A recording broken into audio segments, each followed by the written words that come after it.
just got to begin to chase a dream that is bigger than you.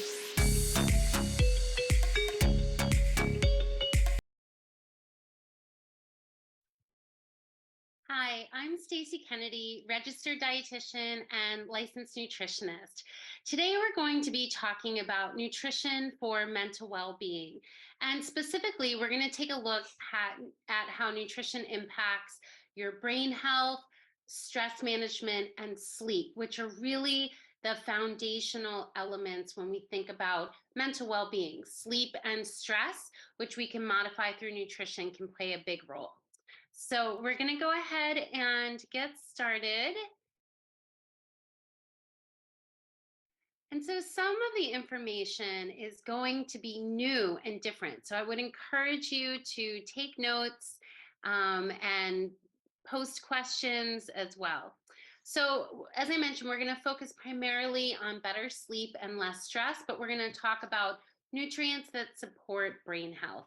So these are my top 10. There are many more foods, particularly foods that you would find in a Mediterranean diet, especially a plant forward Mediterranean diet, that are healthy for our mental well-being and just overall brain function. The other aspect is gut health. Gut health is a key component for mental well-being. So that's really a big topic as well. And I know we've spent some time working on gut health together here on the platform.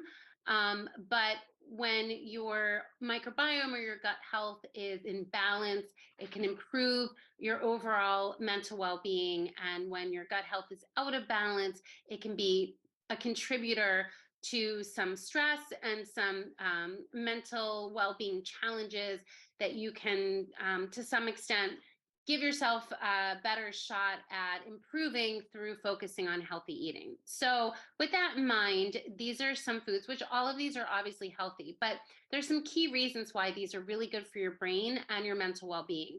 So turmeric is an anti-inflammatory compound. Inflammation is really at the root of a lot of stress in our body and a lot of difficulties. And so when we have spices like turmeric, it can give us antioxidants and some potent anti-inflammatory compounds, not just for our joints, but for our gut, as well as supporting our cognitive function through that anti-inflammatory action. Walnuts, we know they look like little brains almost. We know those are brain foods. They have protein, they have fiber, and they're rich in omega-3. So is salmon, and so are pumpkin seeds. So that's a common theme. You can see here, fiber-rich foods feed your gut, which has a lot of neurotransmitters and other chemicals that communicate with your brain. And then the omega-3 fats in particular, we know are imperative for brain development during pregnancy, but they're important for a healthy mind and healthy mental well-being throughout adulthood as well. Blueberries, we know those are really helpful for your body utilizing oxygen. They have antioxidants, again, blood vessel health. Things that are good for your heart are good for your brain too, because you get that blood flow moving up in your blood vessels, to your brain. Broccoli has a lot of kind of natural compounds that help your body with detoxification. And again, through gut health, really support your brain. Mushrooms are fantastic. All the different mushrooms for vitamin D, which is again another important nutrient when we think of mental well-being.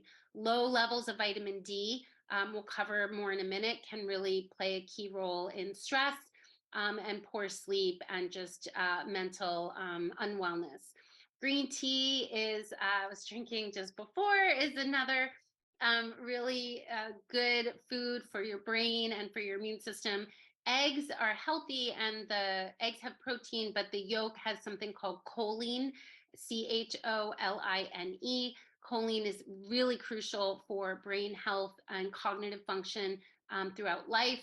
And then coffee actually has some antioxidants, and a little bit of caffeine can be helpful. But again, too much can be dehydrating, and some people don't process caffeine as well. So kind of a personal choice in that one. Right now, we're going to move it along a little bit, but I want to focus on sleep as we think of mental well-being, because when we don't get enough sleep, then we're really going to struggle in terms of that mental wellness. And there are key nutritional components to promoting healthy sleep. And these also all separately support your brain and reducing stress. So, vitamin D, we mentioned a bit. We're going to talk about magnesium, vitamin C, your overall eating pattern, the timing of eating and sleep, and then some action steps for healthy sleeping and healthy well being habits. So, lack of vitamin D is associated with sleep disorders, shorter sleep duration, worse quality, less overall sleep. And we know some populations are more at risk for low vitamin D. There's a blood test you can ask your primary care doctor or another physician to check for you and determine how much of a supplement you may need. Foods rich in vitamin D would include dairy as well as mushrooms and fortified non dairy milks like some almond milk or oat milk. And other dairy foods would have vitamin D, like yogurt and cottage cheese, for example. Vitamin C, we know for our immune system and healing wounds, but vitamin C is an antioxidant also critical for our brain health and mental well being and sleep.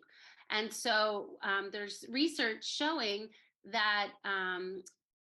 When you get enough sleep, your body is able to really kind of maximize its production of some of these important nutrients, as well as eating them in your diet. So, eating them helps, but then you need your body to take those building blocks and create the important compounds needed to keep us healthy. So people who aren't sleeping enough tend to have lower levels of antioxidants like vitamin C and carotenes, as well as vitamin D in their blood.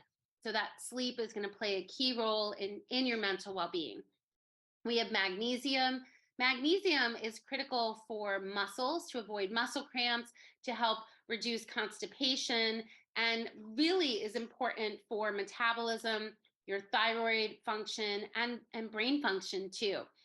So, energy production, blood pressure, nerve function, blood sugar. So, again, when your blood sugar is stable, when you're having protein with your carbs and high fiber foods, that's also going to help how you feel in terms of energy and mental well being.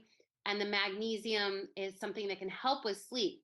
So, eating magnesium rich foods, many are listed here on the slide, but also if you need one, maybe taking a magnesium supplement specifically at night. Overall eating pattern is going to impact your sleep and impact your mental well-being too.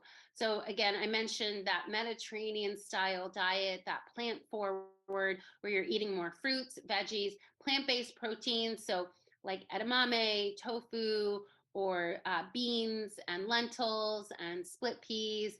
Whole grains have some protein to them too, and eating less red meat, less processed meats. These can really help us with sleep and help support healthy mental well being and brain function as well. So, people who tend to get more sleep tend to consume less protein. You need protein, but a lot of Americans eat way too much, less meat. And so, it's interesting how your diet can play a key role in sleep, which plays a role in that mental well being. So some research has shown that participants who don't get as good of a quality sleep, so compared with those who have a low quality sleep and high quality, the high quality was found in people who were consuming more foods that were rich in these nutrients, or that were certain kinds of foods like carbs. It's interesting because a lot of people go on a low carb diet to manage weight or for fitness, and it can work certainly for some people. Some people medically need to go on a low carb diet, but in general, we need the building blocks in carbohydrates to have a good mental well-being. Energy levels in particular come from carbs. So carbs are not the enemy, and if you're struggling with your mental wellness, your sleep, your stress, if you're on a low carb diet, you might want to increase the amount, but through very healthy food. So we're talking about whole grains, whole grain, breads, or things like brown rice or amaranth or millet or quinoa or farro, for example. Oats would be another great choice. Some fruits, some starchy veggies like sweet potatoes or baked potatoes. So really thinking about healthy carbs as a way of improving your mental well-being. And in particular, as I mentioned, if you're on a low carb diet and you're feeling kind of cranky, you might need more carbs. So, what about the timing? So, when we think about sleep, it's really better for a lot of reasons to eat dinner earlier. So, for longevity, for also for just preserving cognitive function and for promoting better sleep, it is helpful to eat dinner earlier, and particularly avoiding like snacking or eating right before you go to bed. It's more likely to give you heartburn and get a less good quality sleep, and your body's kind of working in overdrive, and you really want to slow that down. So it can increase your risk of obesity to eat late at night. And, it's not just because you're not burning off the calories at night. It actually has to do with the workload you're putting your body through and kind of the wear and tear from giving your body too much work when it's supposed to be winding down. So that's part of how we preserve healthy function is the timing. So, kind of really trying to focus on eating a bigger meal earlier in the day, and for sure giving yourself a few hours before bed. So I mentioned some of these reasons as to why eating late at night really is not the healthiest. It can be hard depending on people's work schedule or other activities in the evenings. So sometimes eating like an earlier dinner, honestly, like in the afternoon, and having maybe a lighter snack, kind of a breakfast sized meal in the evening could be better. So give yourself permission to kind of explore some different timings and see how you feel from a mental well-being standpoint. So, what are some of these action steps that you can take to increase healthy sleeping habits, which are going to improve your overall mental well-being? So even on weekends, trying to go to bed approximately around the same time and wake up around the same time. Clearly, you're going to have some differences.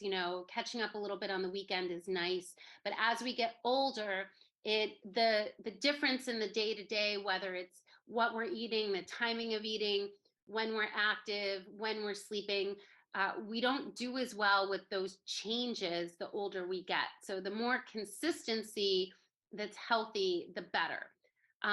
So, if you can limit that difference to like an hour on the weekends, sleep a little bit later, maybe stay up a little bit later, that's helpful. But the more you can get your body's sleep wake cycle to be consistent, the better it is for the benefits of good sleep on your health as well as that mental health too. Really taking some time before bed to wind down. So, taking about an hour of quiet time, trying to put your blue light phones away, and trying to avoid exercise at night. Really, as we get older, your body wants to exercise in the morning as much as possible. Now, if you're waking yourself up at like 4:30 in the morning to go work out, or 5, that might be a little early. I mean, if you feel great, awesome. But it's hard with work schedule. It gets tough, right? When it stays light out later, it helps in the evening to go walking, but really try to see about doing a more strenuous exercise earlier in the day, and maybe something lighter like walking if it's going to be like an evening workout. Avoiding stimulants or depressants like alcohol at least 2 hours before bed. And alcohol intake is correlated with less mental health. We know that alcohol can contribute negatively to your overall health and wellness, things like breast cancer risk, heart disease, diabetes. But in terms of your mental health and well being, a little bit of alcohol can be fine, but really trying to cut down is a smart strategy, particularly for weight management too, but really thinking about your mental well being. Stimulants like nicotine or caffeine, these are things, again, at night, you're going to want to limit caffeine. Nicotine, you're going to want to try to quit, and get into a program to help you with quitting if you are using nicotine in any form. Caffeine can last in your body up to 8 hours. So, listen, some people and some cultures will drink coffee in the evening and sleep just fine. But many people just genetically have a harder time processing caffeine where it takes longer. So try to limit yourself to like a cup of coffee in the morning, maybe switch to some tea. and really try to go into more like herbal teas and water as the day goes on. Spending time outside, getting that natural sunshine, that natural vitamin D, and just the sun and the fresh air, seeing trees, being in nature. These are all things that are outside of nutrition, but they play a role because they can help boost your vitamin D, help regulate your appetite, your digestion, and really help you kind of have a craving for those healthier plant based foods that are going to really benefit your mental well being and your stress level and your sleep. So, like fresh herbs from a garden. Can really be helpful as well. So, look for flavor, not just from the turmeric we mentioned, but all the herbs and spices, and looking into maybe some gardening, either indoors or outdoors, depending on the time of year. Keeping your room cool, quiet, and dark is key for sleep as well. Um, looking into taking things like a nice warm bath or doing some meditation before bed or first thing in the morning. We talked about some of the foods, some of the supplements, and obviously keeping your doctor in the loop. So, this is like a little sleep journal worksheet. You can pause this and look at it if you'd like to, but it's really more a way to guide you through some healthy habits. So, I hope that you've enjoyed this discussion around mental well being, sleep, and stress, and brain health and nutrition, and enjoy those vibrant plant based foods to benefit your mental well being. Thank you so much.